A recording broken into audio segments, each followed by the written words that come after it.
Georges Bell, bonjour. Bonjour. Alors, est-ce qu'il y a besoin de vous présenter? Vous êtes un ancien sellier bien connu à Saint-Étienne. L'automobile, forcément, c'est votre passion. Alors, vous avez ce véhicule. Alors, c'est quoi ce véhicule? Alors, c'est une Chevrolet Walker de 1927, mais qui a appartenu à Paul Grousset, le propriétaire du château. Alors, la marque, moi je ne connaissais pas la marque, c'est quoi? C'était fabriqué à Gennevilliers, ça a été repris par Peugeot, et c'est une voiture, la marque elle a gagné le Mans en 1923. La marque Chevrolet Walker. Alors, une marque bien sûr qui a disparu, Rachetée par Peugeot. rachetée par Peugeot. Alors, quelle année celle-là? 27. Et ce qui fait l'originalité de cette voiture, c'est que c'est de l'aluminium. Qui a été carrossé à la fouillouse, paraît-il, à la demande du propriétaire. Voilà. C'est une coque posée sur un châssis. À l'époque, ils achetaient souvent des voitures en châssis. Et ensuite, ils choisissaient un carrossier qui faisait un cabriolet, en coupé, en berline, voilà. On trouvait toutes sortes de carrossiers. La mécanique française. Mécanique française, bien sûr que oui. Et vous possédez cette voiture depuis combien de temps, Georges? Je pense 30 ans, 30 ans. Bon, là, c'est... J'ai beaucoup roulé, regardez le compteur. Elle a 2000, 3000 km. Oui, donc vous avez beaucoup roulé, Georges. Voilà. Roulé. Ça fait combien? Ça fait 50 km par an? Même pas. À peu près.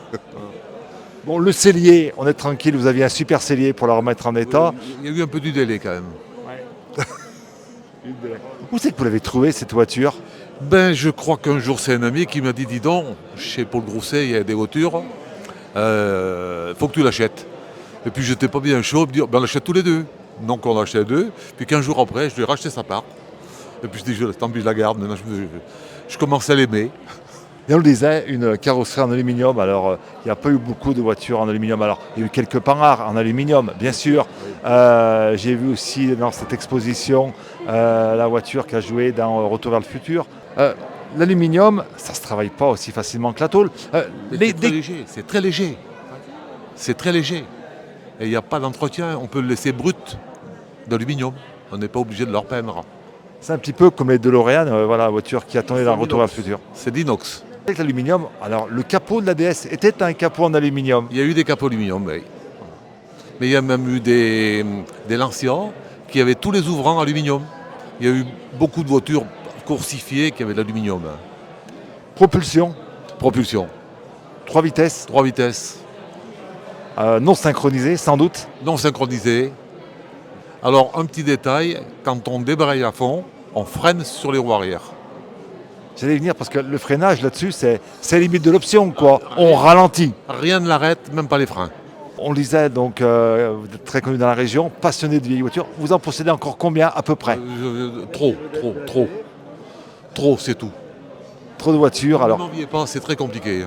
Alors, moi, je me souviens d'une voiture qui a plus de 100 ans, que vous possédez, qui a plus de 100 ans. Ouais, j'étais toujours, oui. Les caisses carrées, c'est un petit peu les voitures que vous possédez, beaucoup de caisses carrées? Non, moi j'en ai quelques-unes évidemment. Parce que c'était une époque où on les a cherchées.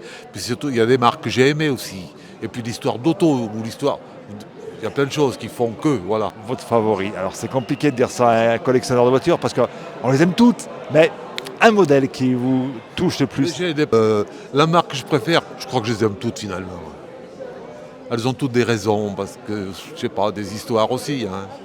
De par leur ancien propriétaire, de par comment s'est fait l'achat. Je trouve qu'il y a toujours une histoire dans les voitures. Mais il n'y a pas des marques que je n'aime pas finalement. Je vais revenir à votre métier, à votre ancien métier. Ça vous manque pas trop? De temps à autre, Georges, il prend l'aiguille et puis il fait encore de la couture? Je regrette l'ambiance que j'ai eue quand je travaillais, évidemment, parce que ça se passait bien, c'était convivial. J'émigre de la Haute-Loire, je me lance dans la sellerie. Tout se déroule bien, c'est fabuleux, quoi. C'est une belle histoire. C'est fabuleux. Merci beaucoup, Georges. Merci à vous. Merci.